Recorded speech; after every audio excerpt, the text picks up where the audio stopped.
মুস্তাফিজ চিল মুডে গান শুনছেন ফুর্তিতে পেস ডিপার্টমেন্টের দুই সতীর্থ মোহাম্মদ সাইফুদ্দিন ও তানজিম সাকিবও বললেন আইপিএলে না খেলতে পারা মোটেও বিচলিত করছে না ফিজকে। শেষ মুহূর্তে ভারতের বদলে শ্রীলঙ্কার মাটিতে বিশ্বকাপ খেলাকেও দুশ্চিন্তার কিছু ভাবছেন না বিশ্বকাপ স্কোয়াডে থাকা এই দুই পেসার। সিলেট থেকে নাইয়ান বিন জসিমের পাঠানো রিপোর্ট। গানটা কোনো সোশ্যাল মিডিয়াতে কিছুদিন আগে শুনছিলেন, সেম গানটা সম্ভবত। ও সবসময় যেরকম গান শুনে রিল্যাক্স থাকে ওরকম মনে হয়েছে, তো চিন্তা করলাম যে ও এত রিল্যাক্স আছে, আমরা তো চিন্তা করে লাভ কি, তাহলে আমরা রিল্যাক্স। ছবিটা টাইগারদের সবশেষ ভারত সফরের কানপুর টেস্ট শুরুর আগে। সন্ত্রাসী হামলার শঙ্কায় মাঠে আর মাঠের বাইরে সাকিবদের ভিআইপি সিকিউরিটি দিয়েছিল ইন্ডিয়া, কিন্তু এবার মহাবিপাকেই আছে টি-20 বিশ্বকাপের আয়োজকরা। রোম যখন পুড়ছিল, নীরব তখন বাঁশি বাজাচ্ছিল। বাংলাদেশ ভারত যখন এক মুস্তাফিজকে নিয়ে কাঁপছে, তখন তিনি মনের সুখে গান শুনছেন। মুস্তাফিজ এরকমই, যে কানপুর টেস্টের সময়কার ঘটনাটা আপনারা দেখছিলেন, যে বাংলাদেশকে তখন নিরাপত্তা শঙ্কায় দারুণ সিকিউরিটি দিয়েছিল ভারত সরকার। এর চাইতে আরও বেশি সিকিউরিটি এবার তারা দিতে চায়। সর্বোচ্চ রাষ্ট্রীয় সিকিউরিটি বা ভিভিআইপি সিকিউরিটি বা প্রেসিডেন্সি সিকিউরিটি যেটাকে বলে, সেই সিকিউরিটিটাই বাংলাদেশকে দিতে চায় ভারত। কিন্তু বাংলাদেশের তারপরও মন গলছে না। বাংলাদেশ কিছুতেই ভারতের মাটিতে বিশ্বকাপটা খেলতে চাইছে না। মুস্তাফিজুর রহমান, যাকে নিয়ে এত ঘটনা, যাকে আসলে আইপিএলে খেলতে দেওয়া হয়নি, তার খুব স্বাভাবিকভাবেই কিন্তু এসব ঘটনায় মনস্তাত্ত্বিকভাবে কিছুটা ভেঙে পড়ার কথা, কিংবা মাঠের পারফরমেন্সে কিছুটা হলেও প্রভাব পড়ার কথা। কিন্তু মুস্তাফিজ কিন্তু একেবারেই অন্যরকম। গান শুনছেন, চিল করছেন এবং সব কিছু একেবারেই উড়িয়ে দিচ্ছেন। ডাইনিংয়ে একসাথে খাচ্ছিলাম, ও আমি আমার ওকে ডাক দিলাম আমার সাথে বসতে। আমরা যতটা চিন্তিত বা হতাশ, ওকে দেখে একদমই মনে হলো না। ও আরও মনে হচ্ছে রিল্যাক্স। ও সবসময় যেরকম গান শুনে রিল্যাক্স থাকে ওরকম মনে হয়েছে, তো চিন্তা করলাম যে ও এত রিল্যাক্স আছে, আমরা তো চিন্তা করে লাভ কি, তাহলে আমরা রিল্যাক্স। গানটা কোনো সোশ্যাল মিডিয়াতে কিছুদিন আগে শুনছিলেন, সেম গানটা সম্ভবত। না, কখনোই আলাপ করে না, হেসে উড়াই দেয়, এবং এগুলা নিয়ে উনি কখনো আলাপ করতে দেখিনি আসলে ওনাকে। সবকিছু ঠিকঠাক থাকলে বিপিএল এই মুহূর্তে বা এই সময়টায় চট্টগ্রামে থাকতে পারত। বিপিএল চট্টগ্রামে না গেলেও চট্টগ্রাম থেকে উড়ে এসেছেন কিউরেটর জাহিদ রেজা। তিনি কাজ করছেন টনি হাইমিংয়ের সঙ্গে। উইকেটটা কিভাবে আরও ভালো করা যায় সেটা নিয়েই চেষ্টায় আছেন। এতদিন ধরে যে দুইটা উইকেটে খেলা হয়েছে, আগামীকাল থেকে নতুন উইকেটে খেলা হবে। সামনেই বিশ্বকাপ, বিশ্বকাপের আগে ভালো উইকেটে খেলা বা বিশ্বকাপের প্রস্তুতি নেওয়াটা খুব বেশি জরুরি। দুইটা প্রশ্ন, একটা হচ্ছে বাংলাদেশ কি একটা ভেন্যুতে অর্থাৎ সিলেট ইন্টারন্যাশনাল ক্রিকেট স্টেডিয়ামে এই যে টানা খেলছে, তাতে করে বিশ্বকাপের যে প্রস্তুতিটা সেটা কি আসলে ঠিকঠাকভাবে হচ্ছে? আরেকটা আলোচনা, সেটা হচ্ছে বাংলাদেশ যেহেতু ভারতের মাটিতে বিশ্বকাপ খেলতে চায় না, নতুন করে শ্রীলঙ্কার মাটিতে যেহেতু বিশ্বকাপের ম্যাচগুলো খেলার একটা আলোচনা চলছে, তখন এই সিদ্ধান্তে মনস্তাত্ত্বিকভাবে কি বাংলাদেশ কিছুটা ভেঙে পড়বে বা পিছিয়ে পড়বে? যেহেতু আমরা বেশ কিছুদিন আগে শ্রীলঙ্কার মতো কন্ডিশনে আমরা টি-20 সিরিজ এবং পূর্ণাঙ্গ একটা সিরিজ খেলে এসেছি, তো আমাদের জন্য আরও অনেক বেশি অ্যাডজাস্ট করতে সুবিধা আশা করি। যে শ্রীলঙ্কা এবং ইন্ডিয়া উইকেটের মধ্যে খুব একটা ডিফারেন্স না, শুধু প্রেমাদাসা পরে, বাদবাকি শ্রীলঙ্কার যে ভেন্যু আছে ওইগুলো একদম ফ্ল্যাট ট্র্যাক। সো আমি মনে করছি না যে খুব একটা সমস্যা হবে প্ল্যানিং। অবশ্যই আমরা আসলে একটু স্পোর্টিং উইকেট চাই, যেহেতু যে কোনো ICC event batting friendly wicket হয়, তো আমরাও চাই চ্যালেঞ্জটা নিতে।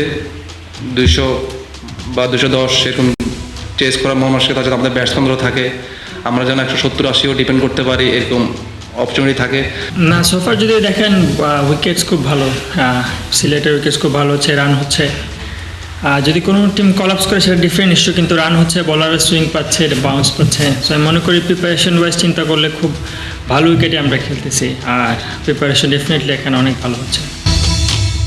সিলেটের উইকেট নিয়ে বিশ্বকাপ স্কোয়াডের দুই পেসার তানজিম সাকিব এবং মোহাম্মদ সাইফুদ্দিন দুই রকম মন্তব্য করলেও একটা জায়গায় কিন্তু তারা একমত, বাংলাদেশ বিশ্বকাপে ভালো করতে চায় এবং সেই প্রশ্নে তারা অনেক বেশি আত্মবিশ্বাসী। বাংলাদেশের বিশ্বকাপের ভেন্যুটা শেষ মুহূর্তে পরিবর্তিত হয়ে যাচ্ছে, তাতেও তাদের কোনো সমস্যা নেই, আত্মবিশ্বাসেও কোনো তীর ধরছে না। এই আত্মবিশ্বাসটাই দরকার বিশ্বকাপের মঞ্চে, মাঠে। তাতে করে বাংলাদেশ ভারতকে কঠিন জবাবটাই দিতে পারবে পারফরমেন্স দিয়ে। Nahiyan bin Jasim, 71, Sylhet international cricket stadium, Sylhet. রাজনৈতিক কারণে মুস্তাফিজকে বাদ দেওয়া হয়েছে আইপিএল থেকে। ক্রিকেট আর রাজনীতি এখন মিলেমিশে একাকার। মুস্তাফিজ বিজেপির বিদ্বেষমূলক রাজনৈতিক শিকার না বাংলাদেশের কেউ নয়, এসব কথা বলেছেন খোদ কলকাতার ক্রিকেট প্রেমীরা। তাদের কথা, ভারতের এমন আচরণে বাংলাদেশের বিশ্বকাপ খেলতে সেখানে যেতে না চাওয়া স্বাভাবিক। কলকাতার প্রতিনিধি সত্যজিৎ চক্রবর্তীর পাঠানো তথ্য ও ছবিতে বিস্তারিত জানাচ্ছেন পার্থ বণিক। খেলাধুলাটা আমরা কি বলি, রাজনৈতিক থেকে দূরে রাখি, তাই না? তা আমরা সেই রাজনৈতিকটাকেই আমরা ইনপুট করছি খেলাধুলার মধ্যে। ক্রিকেটের এখন ব্যাপারটা হচ্ছে ক্রিকেটের সবকিছু আবার ক্রিকেটের কন্ট্রোলে নেই। বিজেপি বা যারা হিন্দুত্ববাদী অনেকে বলছে যে দীপু দাসকে হত্যা করেছে, তার জন্য তার প্রতিবাদে এটা করা হয়েছে। কিন্তু বাস্তবে যদি তাই হয় তাহলে হাসিনাকে কেন কোলে বসিয়ে রেখেছে? কথা কি ক্লিয়ার নাকি ভেজাল আছে? মোস্তাফিজ ইস্যুতে মুখ খোলা এরা কেউই বাংলাদেশি নন, এরা কলকাতার নিখাদ সব ক্রিকেট প্রেমী। যে যুক্তিতে মোস্তাফিজকে আইপিএল থেকে বাদ দেওয়া হয়েছে, সেই একই যুক্তিতে তারা নিশানা করছেন নিজ দেশের সরকারকে। ধর্মীয় উগ্র সংগঠন আর রাজনৈতিক এজেন্ডায় কেন দুই বাংলার সম্পর্ক কাটা পড়ছে, এই প্রশ্ন ছুটছেন একসাথে। কলকাতার ইডেন গার্ডেন্স স্টেডিয়ামের গায়ে কপিল দেবের বিশ্বকাপ জয়ের সেই ঐতিহাসিক মুহূর্ত।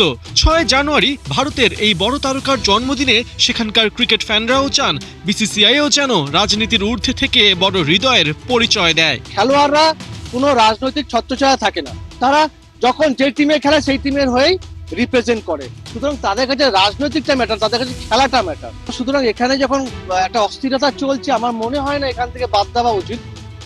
মোস্তাফিজ কোনো নিউ কামার নন, না মাত্র মূল্যে কেনা কোনো মিডিওকারও নন। সেই 2016 থেকে আইপিএল খেলছেন, একটা নয়, দুটো নয়, পাঁচটা ফ্র্যাঞ্চাইজির হয়ে খেলেছেন 8টা সিজন। সে মোস্তাফিজকে যখন রেকর্ড 9 কোটি 20 লাখ রুপিতে কলকাতা নিলামের মঞ্চে দলে ভেড়ায়, তারপর এই কলকাতার রাজপথই দেখেছে কিভাবে বাংলাদেশের বিরুদ্ধে, শাহরুখ খানের বিরুদ্ধে হিংসা ঢেলে দিয়েছে গুটি কতক মানুষ। শেষ পর্যন্ত বিসিসিআই তাদের হট্টগোলে নতি স্বীকার করে মোস্তাফিজকে বাদ দেয়। কিন্তু বিষয়টা কি আসলেই এতটা সহজ ছিল? মুস্তাফিজকে নিয়ে যে অপমানটা করা হয়েছে ডেকে, কারণ বিসিসিআইয়ের লিস্টে তো তার ছিল। জয় শাহ যখন তাকে লিস্টে রেখেছে অকশানে, দেশদ্রোহী বলতে গেলে তো জয় শাহ, তাহলে সে তাহলে রাখলো কেন? কিন্তু এখানে বলির পাঠা করা হলো শাহরুখ খানকে, কেকেআরকে, বাংলাকে কালিমালিপ্ত করা হলো। বাংলাদেশের সাথে বাঙালির একটা যে সম্পর্ক, সাংস্কৃতিক সম্পর্ক বা খেলাধুলার সম্পর্ক, সেই সম্পর্কটায় কোথাও না কোথাও এই ধর্মীয় ব্যাপারটাকে এনে নিয়ে একটা নোংরা করে ফেললো জায়গাটাকে। আসন্ন আইপিএলে ইডেন গার্ডেন্সে মোট 7টি ম্যাচ আয়োজনের কথা। এরই মধ্যে সেই ম্যাচগুলোর টিকিট বিক্রিও শুরু হয়েছে। অথচ সেখানে অনেকেই ছিলেন যারা বাংলাদেশ তারকা মোস্তাফিজেরও ভক্ত। কাটার মাস্টারকে বাদ দেবার পর টি-20 বিশ্বকাপ খেলতে ভারত সফরে এরই মধ্যে না যাবার সিদ্ধান্ত নিয়েছে বিসিবি। কলকাতার ক্রীড়াপ্রেমীরাও বলছে বাংলাদেশ সঠিক সিদ্ধান্তই নিয়েছে। এটা তো হওয়ার ছিলই, এটা আগে থেকে মোটামুটি বোঝা গিয়েছিল যে মুস্তাফিজকে যদি বিসিসিআই আইপিএল খেলতে না দেয় বাংলাদেশের কোনো প্লেয়ারকে, তাহলে ওরাও একটা এরকম কিছু স্টেপ নেবে, এটা ভাবা হয়েছিল ওদের দিক থেকে। হয়তো ওরা ঠিক আছে, বাট এটা তো একটা রাজনৈতিক ব্যাপার হয়ে গেছে। এখন ক্রিকেটটা এখন পুরোপুরি রাজনৈতিক ঢুকে গেছে। পার্থ বণিক, 71। মুস্তাফিজকে বাদ দেওয়া হবে জানতেন না বিসিসিআই কর্তারা। উপর মহলের নির্দেশেই নেওয়া হয় এমন সিদ্ধান্ত ভারতীয় গণমাধ্যম দ্য ইন্ডিয়ান এক্সপ্রেসে জানিয়েছেন বিসিসিআই এর এক কর্মকর্তা। এদিকে বিসিসিআই এর এক সাবেক কর্মকর্তা বলেছেন, বাংলাদেশ যে পদক্ষেপ নিয়েছে তা খুবই স্বাভাবিক প্রতিক্রিয়া। কোহিনুর কণার রিপোর্ট।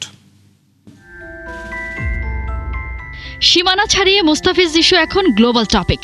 আইপিএল থেকে ফিজকে বাদ দেওয়ার জেরে সবশেষ কাউন্টার অ্যাটাক করেছে বাংলাদেশ।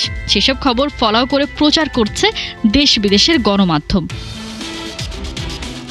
2016 সাল থেকে এখনো পর্যন্ত আইপিএল 8টি সিজনে খেলেছেন মোস্তাফিজুর রহমান। গায়ে জড়িয়েছেন Sunrisers Hyderabad, Mumbai Indians, Delhi Capitals, Rajasthan Royals, Chennai Super কিংসের জার্সি। এই সিজনে অপেক্ষায় ছিল কলকাতা নাইট রাইডার্স। তারই মধ্যে কিনা গেল শনিবার বিসিসিআই সচিব দেবজিৎ সাইকিয়ার এক অনুরোধেই, বলা ভালো নির্দেশে, মুস্তাফিজকে মুহূর্তে রিলিজ করে দেয় কেকেআর। এরপরই যেন আগুন জ্বলে ওঠে, ডেকে নিয়ে বাদ দিয়ে দেয়া। এই ঘটনায় শুধু ফিজ নয়, গোটা বাংলাদেশের অহমে আঘাত লাগে। কারণ একটাই, মুস্তাফিজ মানেই তো বাংলাদেশ। এরপর থেকে এক মুহূর্তের জন্যও বাংলাদেশ সরকার পিছপা হয়নি, বরং ভারতের চোখে চোখ রেখে কথা বলেছে। ফিসকে বাদ দেওয়ার বিষয়টা ভারতীয় ক্রিকেট বোর্ডের সিদ্ধান্ত হলেও এই ইস্যুতে কিছুই জানে না বিসিসিআই এর কর্মকর্তারা। কোনো মিটিং, কোনো আলোচনা ছাড়াই নেওয়া হয় এমন সিদ্ধান্ত। ভারতীয় গণমাধ্যম দ্য ইন্ডিয়ান এক্সপ্রেসে দেয়া এক সাক্ষাৎকারে এমনটাই জানিয়েছেন বিসিসিআই এর এক কর্মকর্তা। আমরা নিজেরাই মিডিয়ার মাধ্যমে এ বিষয়ে জানতে পেরেছি। কোনো আলোচনা হয়নি, বোর্ড মিটিং হয়নি, আমাদের পক্ষ থেকে কোনো পরামর্শ নেওয়া হয়নি। এই সিদ্ধান্ত এসেছে উপর মহল থেকে।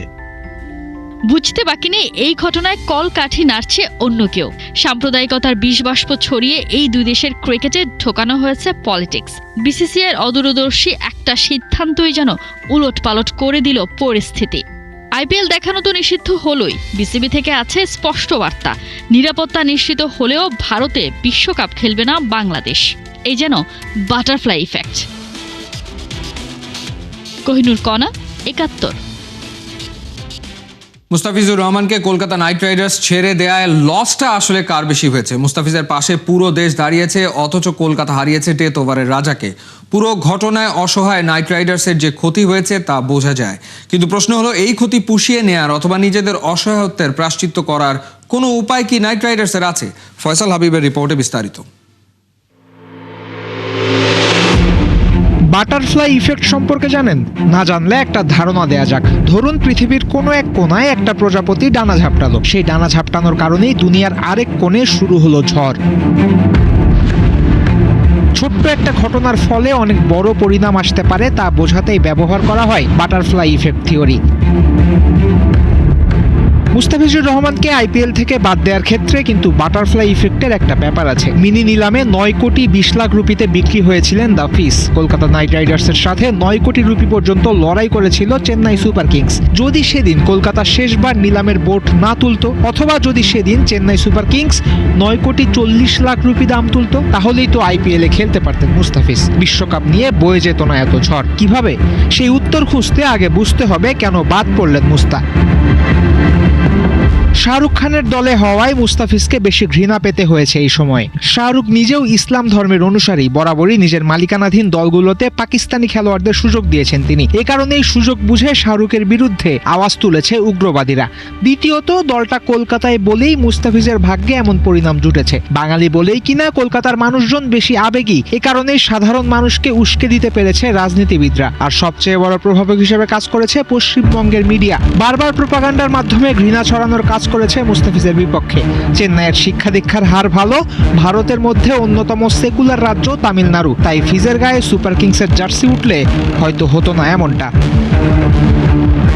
ক্রিকেট বোর্ডের হুকুমেই কলকাতা নাইট রাইডার্স ছেড়ে দিতে বাধ্য হয়েছে মুস্তাফিজুর রহমানকে, কিন্তু নিজের খেলোয়াড়দের প্রতি দারুণ লয়াল হিসেবে পরিচিত দলটা। রাসেল নারায়ণরা তারই উদাহরণ। সেক্ষেত্রে মুস্তাফিজের প্রতিও কি লয়াল থাকবে নাইট রাইডার্স? অন্য দেশের লিগগুলোতে নাইট রাইডার্সের দলে কি অটো চয়েস হবেন দ্য ফিস? যুক্তরাষ্ট্রের মেজর লিগ ক্রিকেটে এলএ নাইট রাইডার্সের মালিক শাহরুখ খান। এবছরের জুন জুলাইয়ে হবে এমএলসি। জুনে বাংলাদেশের সিরিজ অস্ট্রেলিয়ার বিপক্ষে, জুলাইয়ে জিম্বাবুয়ে সফরে আছে 2 টেস্ট আর 5 ওয়ানডে। তাই এমএলসির বেশ খানিকটা সময় পাওয়া যাবে ফিজের সার্ভিস। অগাস্ট সেপ্টেম্বরের সিপিএল এর ত্রিনিবাগ নাইট রাইডার্সের মালিকও শাহরুখের কোম্পানি। আর সে সময় বাংলাদেশে আসার কথা আছে ভারতের। যদি না আসে পাশের দেশের ক্রিকেট দল, তাহলে ফ্রি সময়টা সিপিএলেই কাটাতে পারবেন মুস্তাফিজুর রহমান। অন্যায় শুধু মুস্তাফিজের সাথেই হয়নি, হয়েছে নাইট রাইডার্সের সাথেও। সেই অন্যায়ের প্রতিবাদ করার রাস্তাও ফ্র্যাঞ্চাইজিটার কাছে আছে। তবে তারা সেটা করুক বা না করুক, পুরো ঘটনায় লাভটা মুস্তাফিজেরই হয়েছে। পুরো বিশ্বের চর্চার বিষয় হয়েছেন কাটার মাস্টার, আর পেয়েছেন পুরো বাংলাদেশের নিঃশর্ত ভালোবাসা। ফয়সাল হাবিব, ৭১।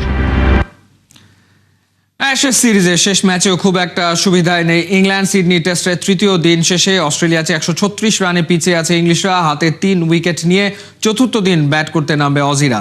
অ্যাশেজ অস্ট্রেলিয়ার হয়েছে তৃতীয় টেস্টের পরই, কিন্তু চলতি সিরিজে একটা কমতি থেকেই যাচ্ছিল। সিডনির আগে কোনো সেঞ্চুরি পাননি স্টিভেন স্মিথ। সেই অপূর্ণতায় ঘুঁচেছে 129 রানে অপরাজিত থেকে দিন শেষ করেছেন অস্ট্রেলিয়ান ক্যাপ্টেন। এর আগে দিনের শুরুতে চলতি অ্যাশেজে 3 নম্বর এবং সিডনিতে নিজের প্রথম সেঞ্চুরি করেন ট্র্যাভিস হেড। খেলেন 163 রানের ঝড় ইনিংস। 2 সেঞ্চুরির ওপর ভর করে দ্রুত রান তুলে অস্ট্রেলিয়া বোর্ডে তোলে 7 উইকেটে 518। ইংলিশরা প্রথম ইনিংসে অল আউট হয়েছে 384 রানে। মাত্র এক ম্যাচ দেখেই কোচকে বরখাস্ত করেছে ইংলিশ ক্লাব চেলসি। এনজো মারেস্কার পদত্যাগের পর কলাম ম্যাকফারল্যান্ডকে অন্তর্বর্তী কোচ হিসেবে নিয়োগ দিয়েছে চেলসি, কিন্তু এক ম্যাচ পরেই তাকে বরখাস্ত করে স্ট্রাসবুর্গের সাবেক কোচ লিয়াম রোজেনিয়রকে নিয়োগ দিয়েছে চেলসি। 5 বছরের চুক্তিতে চেলসিতে আসা এই কোচের সঙ্গে চেলসি ডাগ আউটে আরও দেখা যাবে স্ট্রাসবুর্গের ফার্স্ট টিম কোচ কালিফা সিসে, সহকারী কোচ জাস্টিন ওয়াকার এবং অ্যানালিসিস প্রধান বেন ওয়ার্নারকেও। ইপিএলে বুধবার ফুলহ্যামের মুখোমুখি হবে চেলসি। সেই ম্যাচে গ্যালারিতে থাকবেন ক্লাবটির নতুন এই কোচ। বৃহস্পতিবারের ট্রেনিং সেশন থেকে শুরু করবেন কাজ। আর শনিবার এফএ কাপের তৃতীয় রাউন্ডে চার্লটনের বিপক্ষে ম্যাচ দিয়ে শুরু হবে তার আনুষ্ঠানিক কোচিং যাত্রা। দায়িত্ব নেবার পর নিজের সর্বোচ্চটুকু দিয়ে ক্লাবের আস্থার প্রতিদান দেয়ার প্রত্যয় ব্যক্ত করেছেন চেলসির নতুন এই কোচ। এই ছিল এই মুহূর্তের খেলা যোগে সরাসরি সংবাদ অনুষ্ঠান দেখতে চোখ রাখুন ৭১-এর ফেসবুক পেজ এবং সাবস্ক্রাইব করুন ৭১-এর ইউটিউব চ্যানেলে। ৭১-এর সাথেই থাকুন।